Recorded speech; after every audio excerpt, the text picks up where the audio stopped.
Hello, and a very warm welcome back to the Gimme Wrestling Podcast. My name is Ant, and this is... Yowie wowie, let's do the Firefly dance. That was so good last week. Yeah, it was That great. was so good. It was really good. I'm really looking forward to Raw. Ollie, by the way. Yeah, oh yeah, it's Ollie.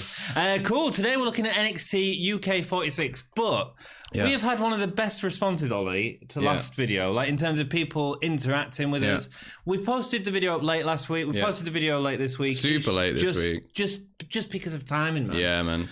It's that busy time of the year for both of us. It's just hard work, man. Work gets in the way. We try our best, and apologies that it doesn't always happen. But you guys, like, it's so nice to see that people are still watching the video, and even having the with conversation. That's really cool, and asking our opinions, and we do appreciate that so much. Speaking of which, we've got some comments to go through, I believe. Absolutely, but I'm also just going to say that next week's episode is going to be late because I'm at Download Festival. Yes.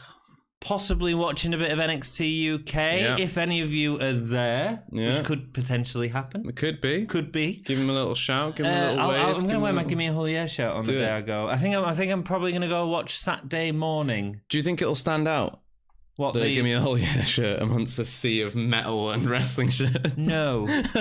But I'm hoping that occasionally someone's going to go, oh yeah, Gimme oh yeah. I watched that show. And it'll sound like saying hell yeah, but with like a really short tongue. Yeah. Oh yeah. Well, it should be all yeah, really, shouldn't it?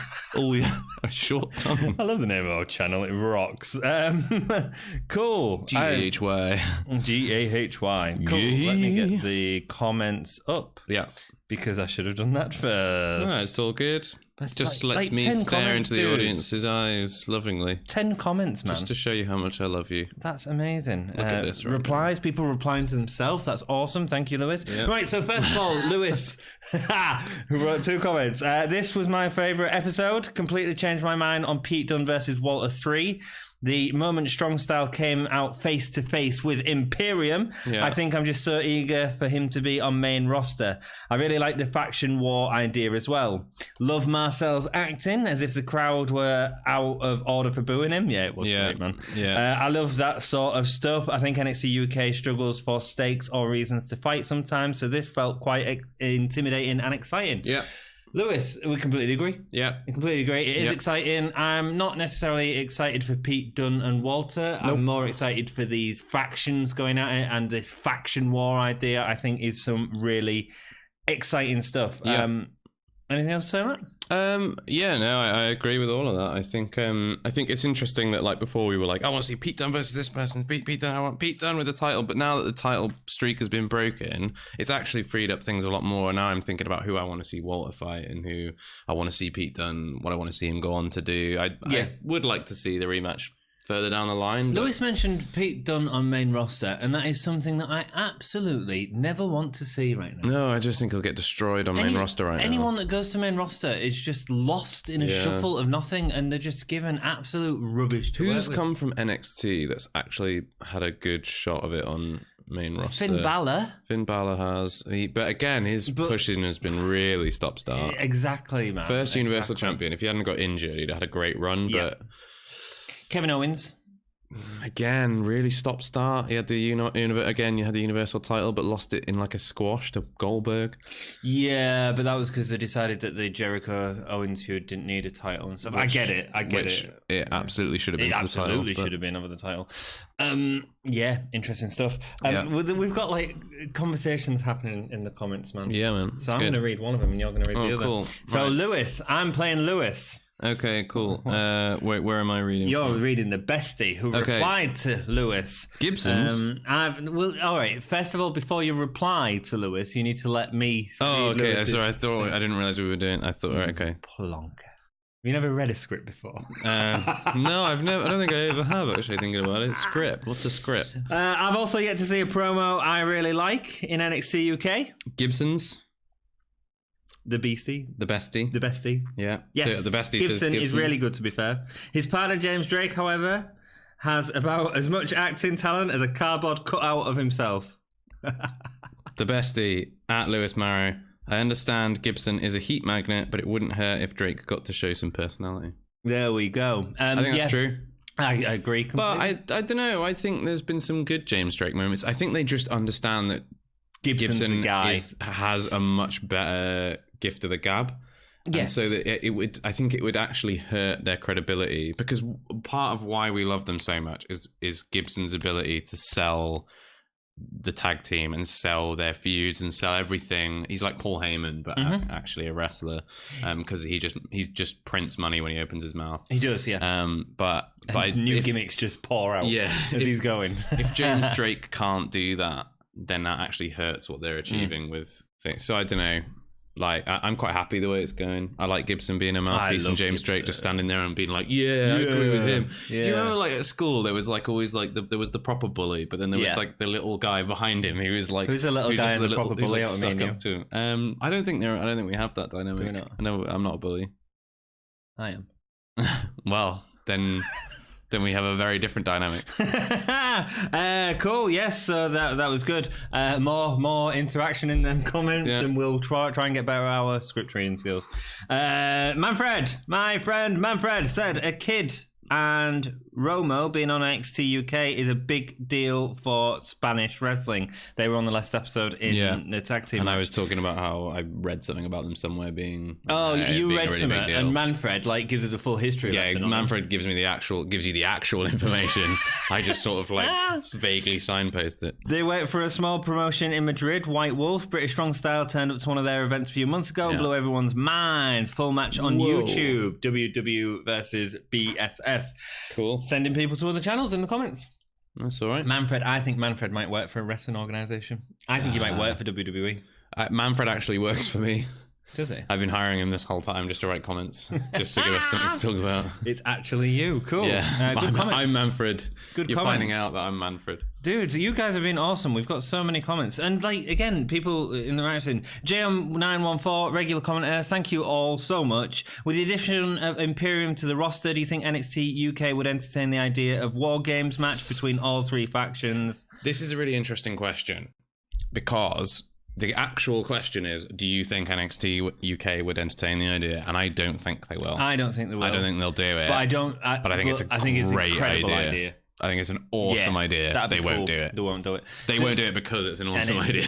Yeah, and also because it's NXT UK as opposed to NXT, and it feels like they're saving that War Games for pay-per-view to be a special thing. For Although NXT. what we might see is one of those three factions in the War Games. In the War Games. Man, can you imagine Imperium in a War Games? That would be really good. In NXT with like the Undisputed Era, and that'd be amazing. That's more likely to happen, I think. But I don't see it happening in NXT UK. You could even put British Strong Style in there as well. Yeah, British Strong Style, Undisputed Era, Imperium, maybe even Gallus.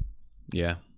But that's pretty much all NXT UK teams, then, isn't it? Yeah, but I don't think they'd do it. No, I don't think they would. But Imperium and British Strong Style have potential to do that. Yeah. Definitely. Yeah. Because we've got stars, man. We've got stars. Really good idea, though. Great. And Lewis agrees with that. He says he'd absolutely love it. I would print my own money to pay to see that. I would. JM914 again says, having a way with them has two meanings. The obvious one is sexual, but the second is to do whatever you want to a person, as in beating them up, basically. Another way to describe being dominant, which is also sexual. Yeah, just still just ooze. I know that it's got like the second connotation. I know that there's the duality of it, and I know when they're saying it, that's not what they mean. Yeah. But it's just ingrained in my head that if you're having your way with someone, it means you're doing the you're having your way with someone. Do you know what I mean? Like, yeah, man. I just don't like it as a term of phrase. I don't think in relation to wrestling. In a ring, because it feels a little bit like I don't know, just a little bit. Rock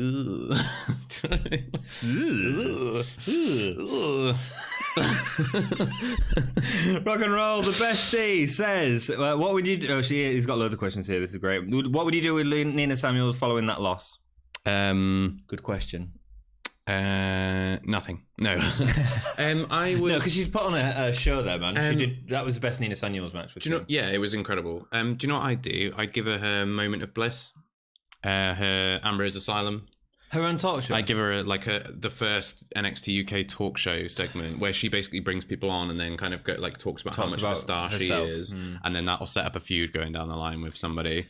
I don't think hanging around the title picture is going to be helpful for her right now. No, not at all. But I think that kind of thing could be entertaining TV, which could keep her busy for a while. The issue with that dude is I don't think she's a strong enough promo to do that. I think she could. I don't know. I don't think I've seen enough of her yet to determine that. She's been handed some really heavily scripted stuff in weird backstage promos where she's speaking to herself in a mirror, which was very odd. But I mean, I'd be willing to take a risk on it, and her gimmick fits. So yeah, cool. Well, it was worth a try at least. Anyway, she could do like the masterclass. She call it the masterclass. Ah, that's good, man. That's good. Uta Hagen. Should Connors enter the tag division? I think that's a great idea. At the minute, they're not doing anything else with him. So, like, who do you put him with? Do you know what we should do? We should give him a moment of bliss. That can't be your answer for everyone. Talk show. The talk show. I don't know what to do with Connors at the moment. I think. Do you know what? Like, so what I did with him in my universe mode, because I've got a universe mode and I've downloaded loads of really good creative wrestlers and I've edited some of my own, which actually look amazing. I've got probably the best Tony Storm there is, and because I edited it together, and I'll somehow give them an image so I can prove that. You should share it on the. Can't you share it? I can't, because what I did was I downloaded somebody else's one, which was fine but not great, and then I remade it. Just a thief. Well, no, because I'm only using it for myself, but then I remade it better. Anyway.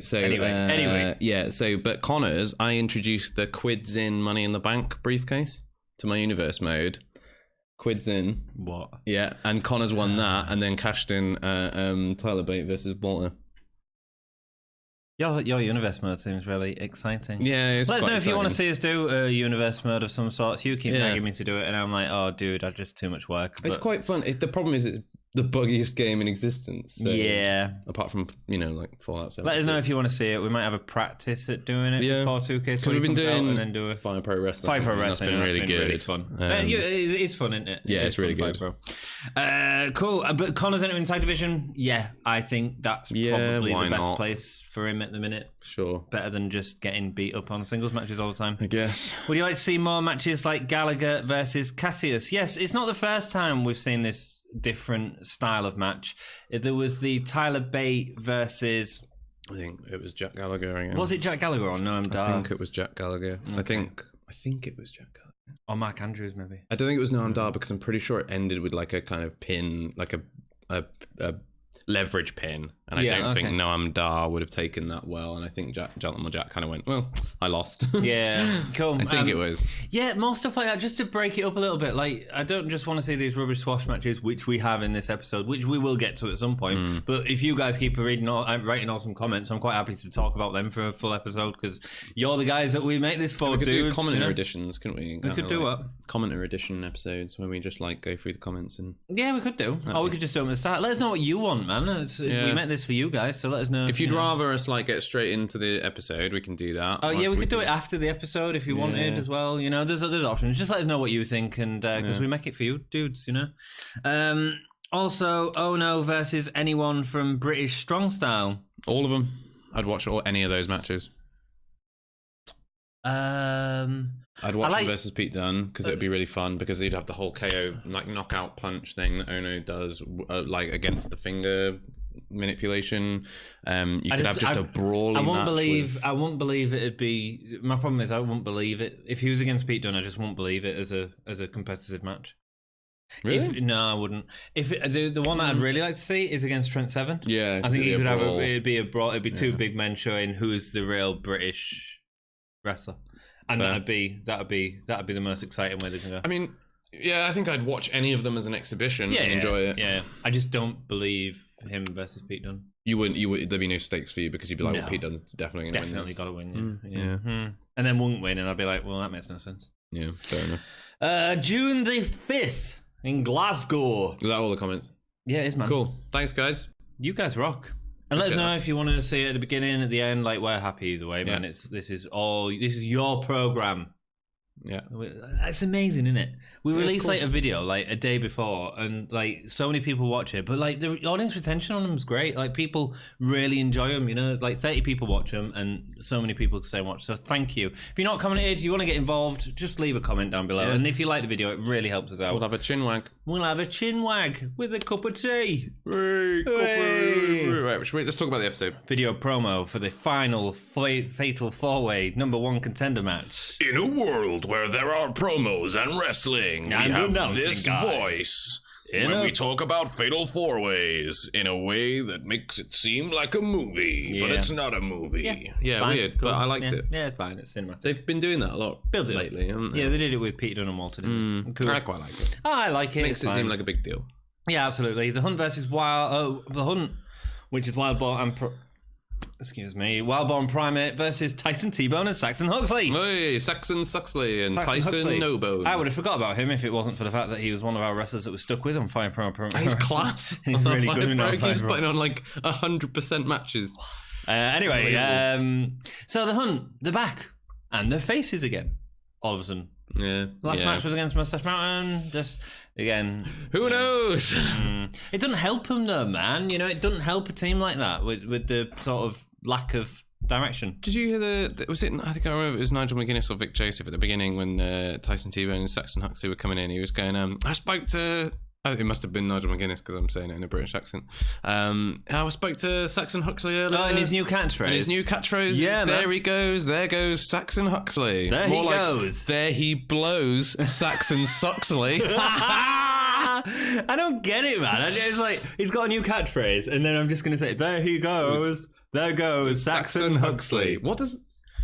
I don't know if that was a reference to something. Was that a reference I have that no I wasn't idea. Getting, or it was weird? Manfred will let us know. Yeah, Manfred will be like, there was a obscure wrestling movie in the 1980s where a guy called Saxon Juxtapose, shortened to Saxon Juxley, said, there he goes, there goes Saxon Juxley, and that's, there you go, there's the reference. No, just weird. Huxley and T-Bone now, they look like they come out trying to impress. There was some quick tags, more vicious looking moves from the two of them. We even got a suplex out of T-Bone. One of the things that we was commenting on T-Bone's lack of work in the last one was that it was all brawling stuff. Primate eventually gets the tag, delivers a quick succession of moves. Wild Boar does an awesome chaotic cannonball to them. It looked really rough as well, which was cool. And then Primate and Wild Boar get the pin on Huxley. Yeah. No stakes. Nope. Clean finish means nothing carries on. Yep. It's okay. Nothing special. Do you notice the incredibly telegraphed hot tag? Yes.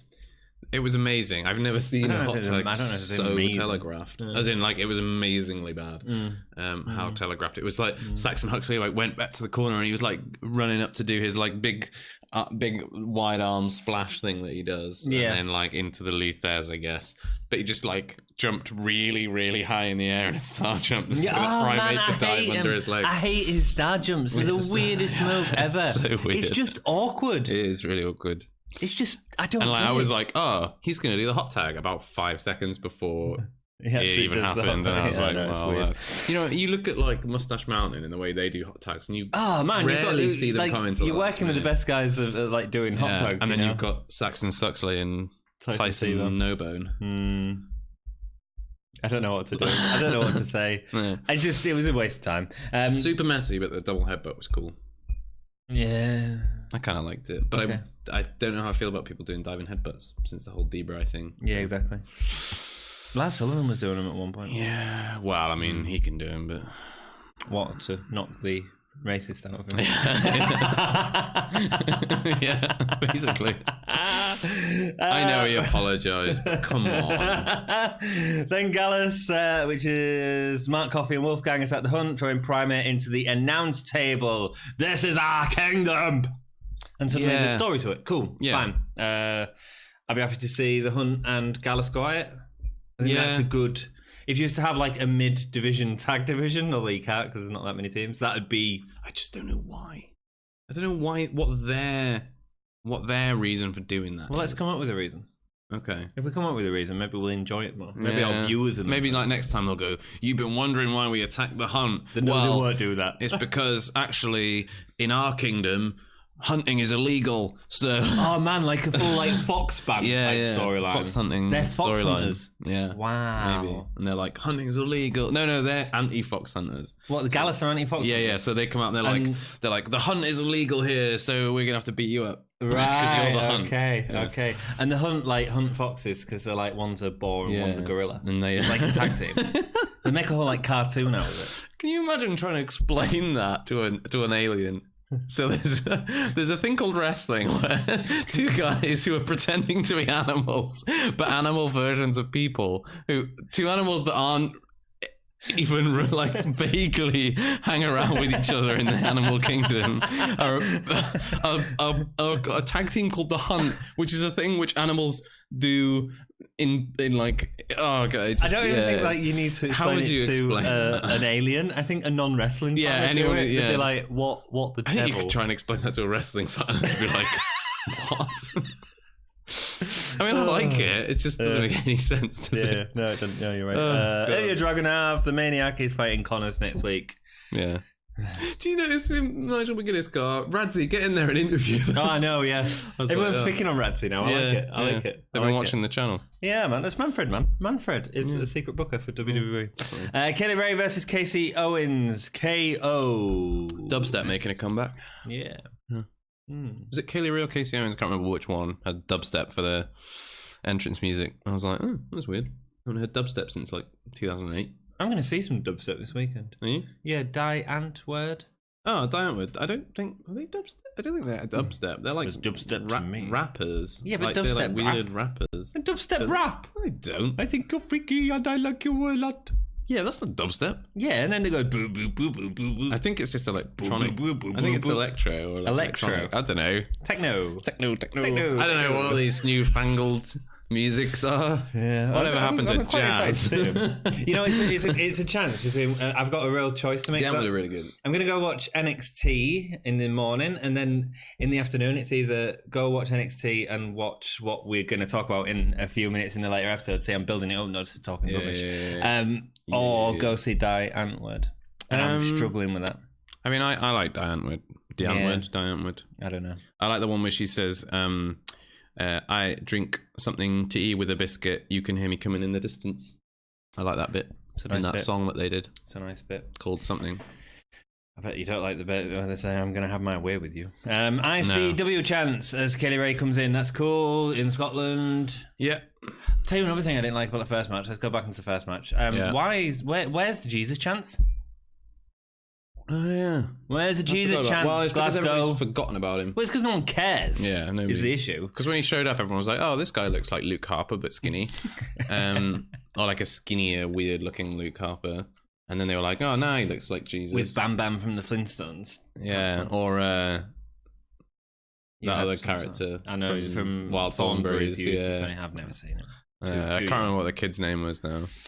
Kaylee Ray starts off trying to arm grapple, ends up getting an attempted pin from Katie. Kaylee Ray starts to get aggressive rather than wrestle. I quite like that. The turn of sort of, instead of wrestling, she was like, no, I'm not going to try and out wrestle you. I'm just going to beat you. Yeah. Knocking Casey off the turnbuckle with a punch and then a vicious kick. She really starts targeting the arm. When Casey tries to disrespect her with a slap, she gets a drop kick for her attempt. And again, an aggressive beatdown. And there's a nice crescent kick from Kaylee Ray. And Casey only has one arm at this point because she's been targeting so much. Kaylee Ray hits Widow Peak for the win. Yeah. Don't think Casey sold it amazingly well, throwing her hands onto the floor as she yeah. So it didn't really look like it hurt. No. But hey ho, It was a bad camera angle to use for that, and then to do in the replays as well. Yeah, I was like, but you can see her putting her hands down. I quite enjoyed the build-up in this match in terms of Kaylee Ray's progression of I'm going to try wrestling you. No, I'm just going to beat you. Yeah, I enjoyed that. It wasn't terrible. Didn't we watch Casey Owens get beaten up by Viper a couple of weeks ago? Probably. You got to feed them to the new stars. They're building up Kaylee Ray for a story, probably with Tony Storm. Yeah. Well, they did that whole like Tony Storm didn't mention her in the list of threats or whatever. Yeah, and she was watching her backstage like a little weirdo. You bloody weirdo. I just don't see anyone really at the moment that I think deserves to be champion more than Toni Storm. I think there is. Rhea Ripley, Ginny, they can both carry it. Potentially Jazzy Gabbert. Yeah. And they're all heels, so the story's there. Yeah. It'll be one of them in the next takeover, I can tell you now. Yeah. I don't know.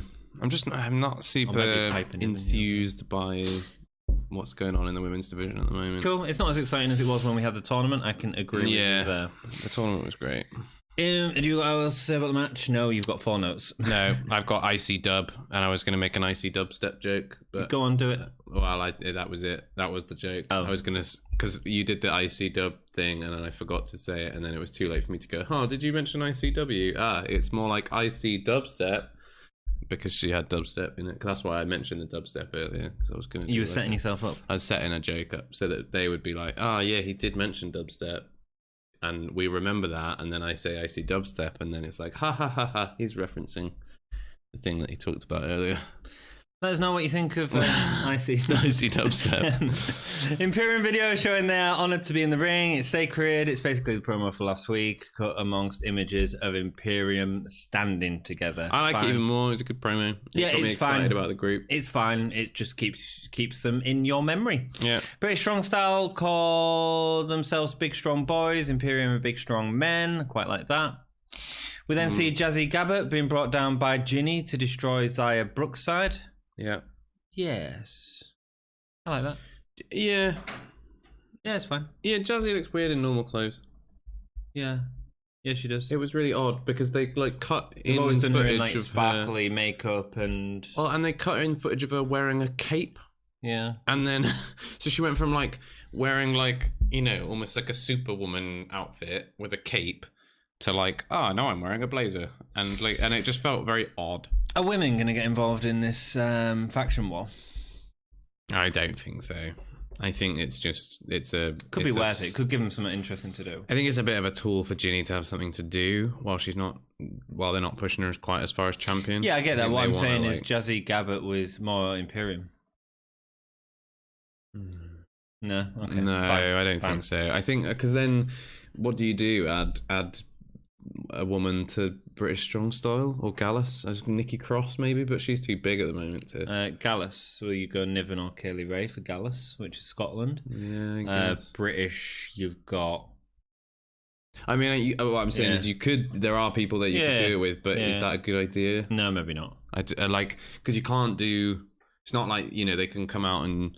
Yeah, but I like sanity. Toni Storm, but Toni Storm should be away from it because she's champion. No, I mean, they can't come out and give any female wrestler like a triple powerbomb or something as a moment of storyline, which is something they could have done if we had faction war in Attitude Era. It could happen yet, man. I don't think they're far off from an agenda. I really don't. Maybe, especially with AEW.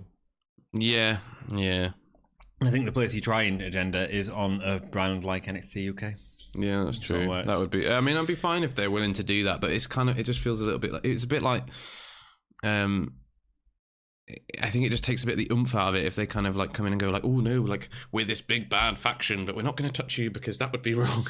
Jazzy Gabbert versus Tyler Bate. That'd be a great match. Looks like he's going to have his way with her. Gosh, yeah. Then you really can't use that terminology, can you? The interview with him backstage. Ginny, as a woman of wealth, knows how to make things work in her favour. Ginny said she'd have to. She knew that she'd either have to fight Jazzy or befriend her, and she chose to befriend her. If anyone tries to get in Ginny's way, they have to answer to Jazzy. Good stuff, because it still puts Ginny in the forefront of that, even though you've got this dominant powerhouse behind. I like it. I think Ginny's the star. I have a slight issue with this whole segment. Go. Right? Can you imagine, right? Okay, we're walking down the hallway and someone comes over and goes, "Anne, Ollie, we wouldn't expect you to be friends. Why are you friends?" And I went, "Well, I really needed someone to check out my boiler, so here he is." Do you know what I mean?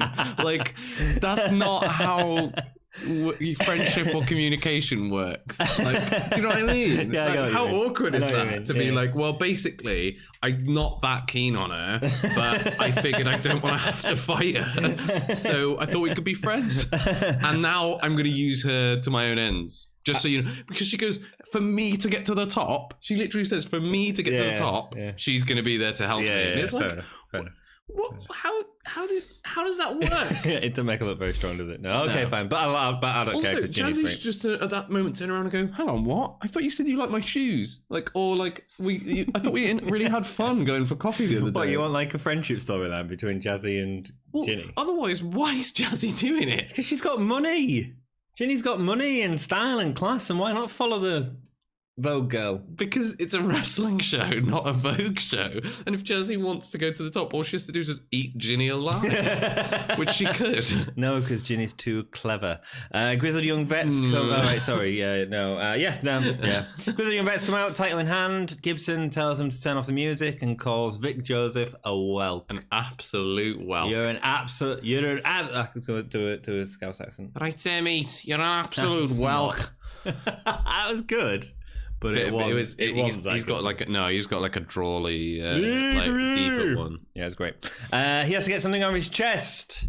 They have to defend their titles in front of a bunch of sweaty goths at the Download Festival. Sweaty goths. Sweaty goths. Sweaty goths. I'm going to be one of them sweaty goths, brother. Yeah. The crowd start chanting sweaty goths whilst Gibson reminds them it's about him and not them. Yeah. Again, great.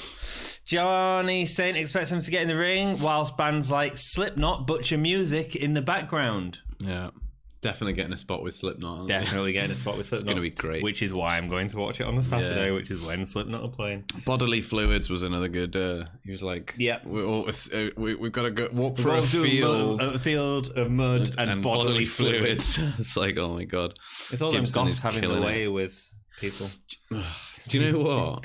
Sweaty goths, you mean? Sweaty goths. Do you know what's really interesting? It's like in the first few episodes of NXT UK, we kept saying like...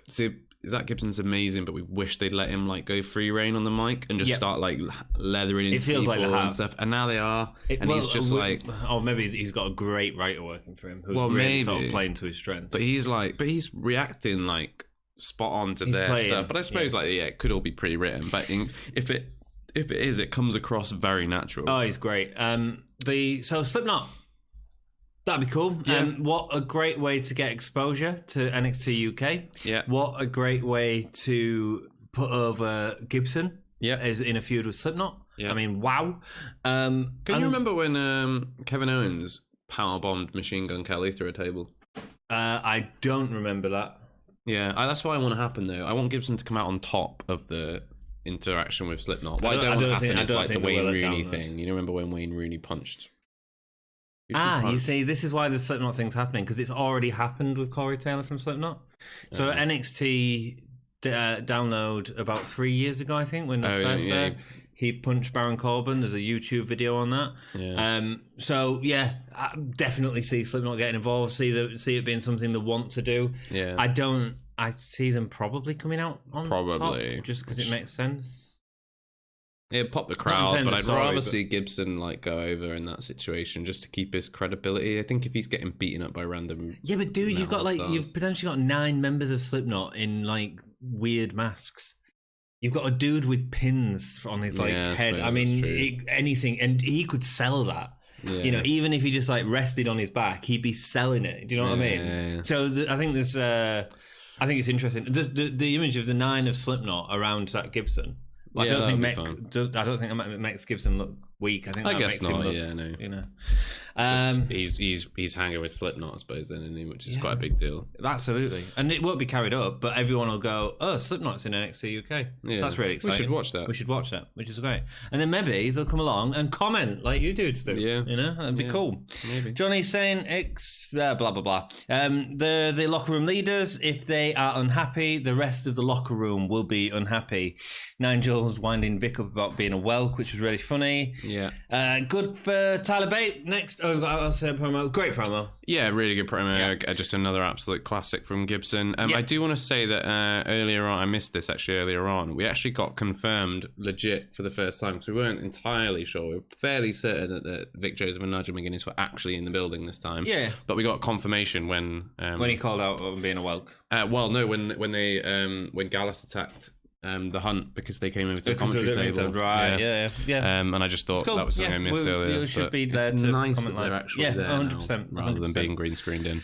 Good for Tyler Bate. He's had an article in Men's Health UK. That's awesome. Awesome for him. Good job, man. Awesome. Nice one, big strong boy.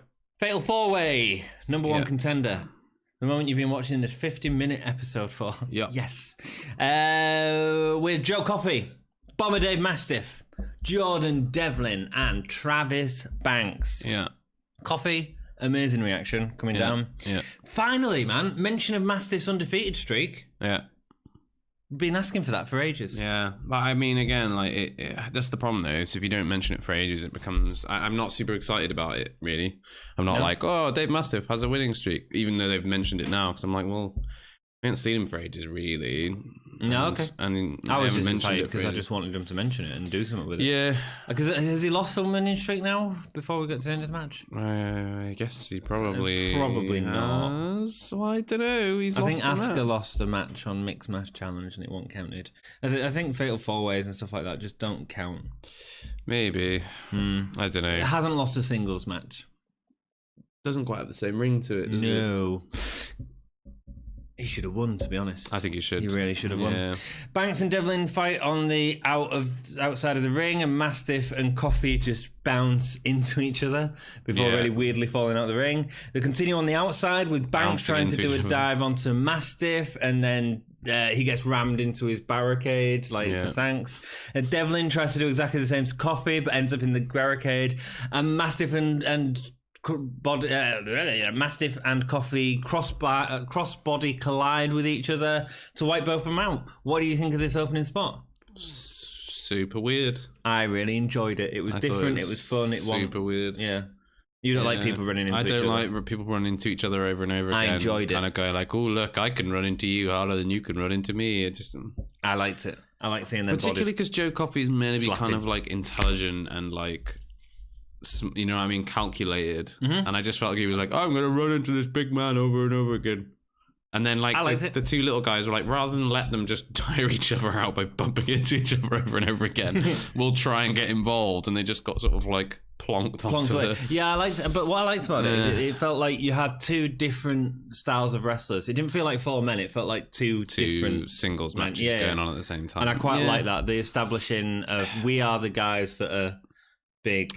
I mean, it's a bit weirdly paced at certain points in it. I think it was like an idea that they went like they when they were like drawing up the match, they went, "Oh, this will be a really good idea." And I think in practice, it just looked weird for me. Okay. Like when they bump into each other, and then they sort of like both like, "Whoa, we bumped into each other so hard that we fell out of the ring." And then the commentary kind of went, "Oh, they both decided to get out of the ring at the same time because they realized it just looks terrible." Okay, maybe it could have been done better, but maybe the two little guys could have given them the momentum to get them out of the ring or something like that. Yeah. Anyway, anything. Other than what happened would have been. But I liked it. I thought it established the match well. Let us know what you think about that. Banks gets a nice German in Devlin before shoulder uppercuts to both Devlin and Coffey in the corner.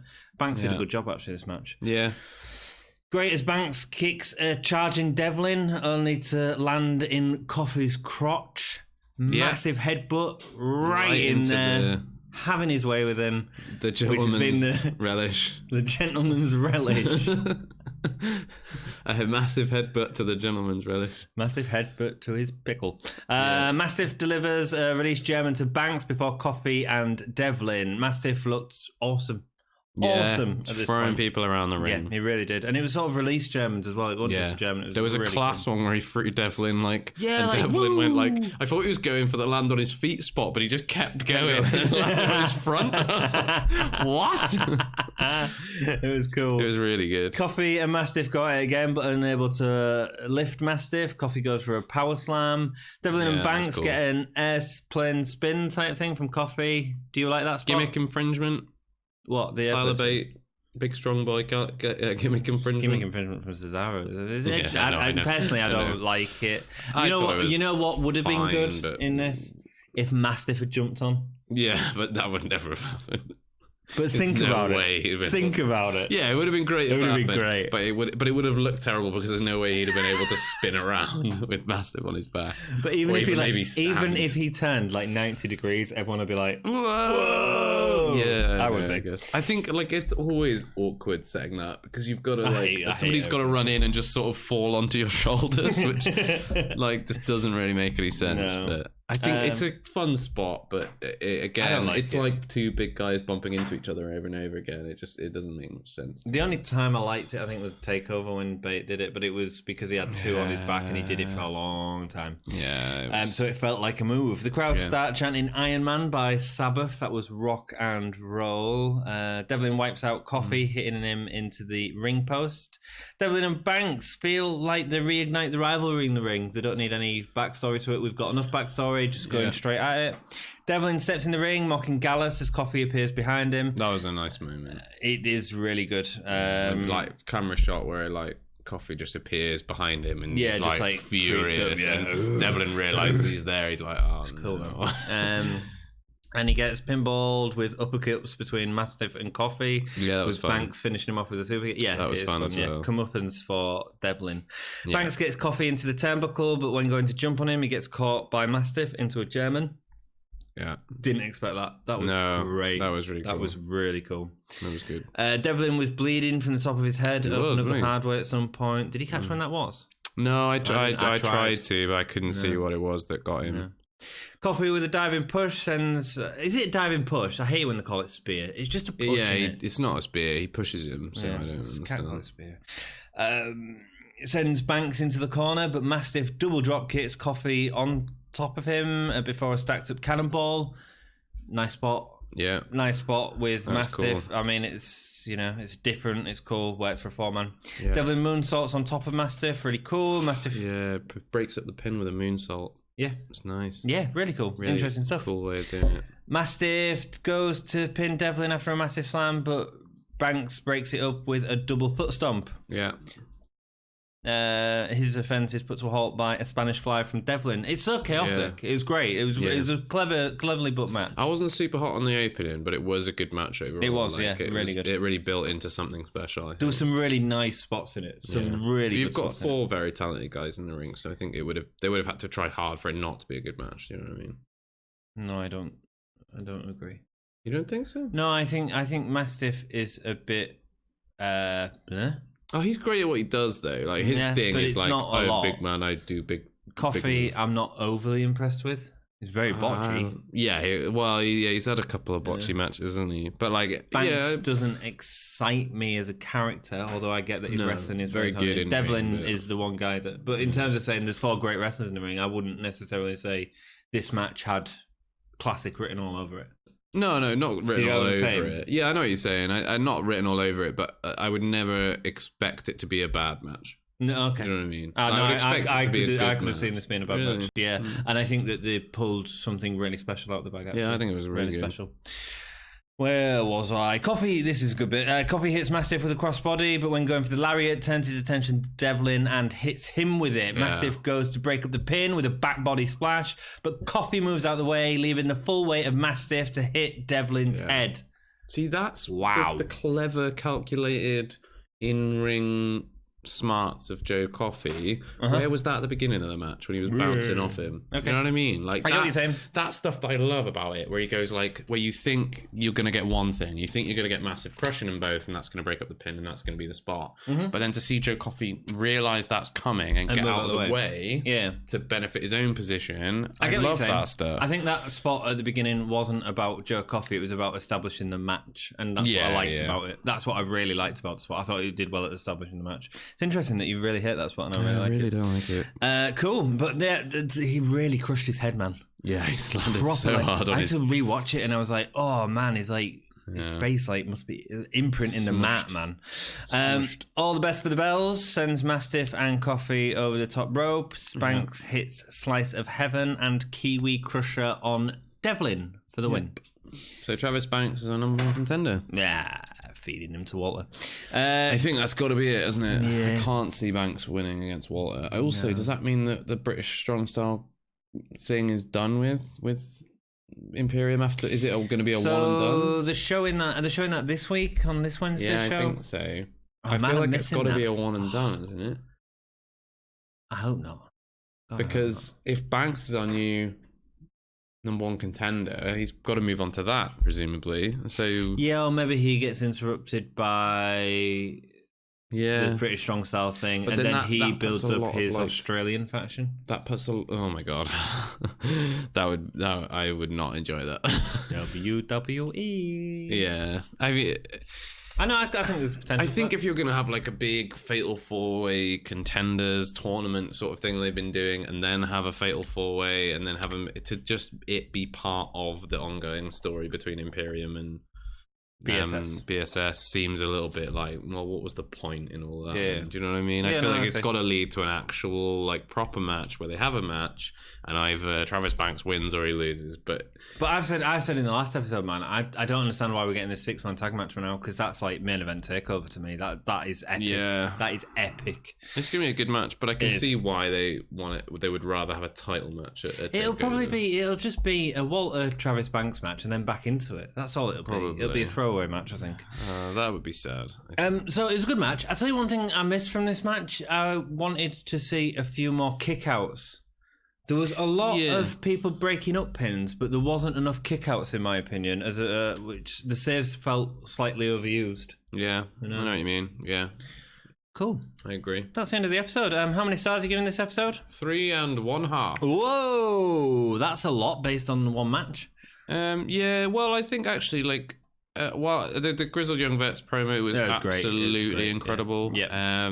I thought the Jazzy and Zaya stuff was weird, but it was a good Jazzy's promo, a good performance. Ginny's great, but yeah. it's weird. The Imperium promo was really cool, like the video package they put together. Cool. Kaylee Ray and Casey Owens was fine. Yeah, It was a good match. yeah. I don't agree with necessarily what they were building with it, but because I just think it's like a rinse and repeat of what we've seen with And the Hunt and Viper. Gallus is interesting. Yeah, to the a Hunt and point. Gallus at least has a bit of story in Yeah. it. So we had a throwaway match, but at least there was something at the end, which yeah. felt like it was going towards something. Cool. So I'm going to give it 2 3/4. I thought the last match really saved it. I thought it was a decent episode overall. Best match?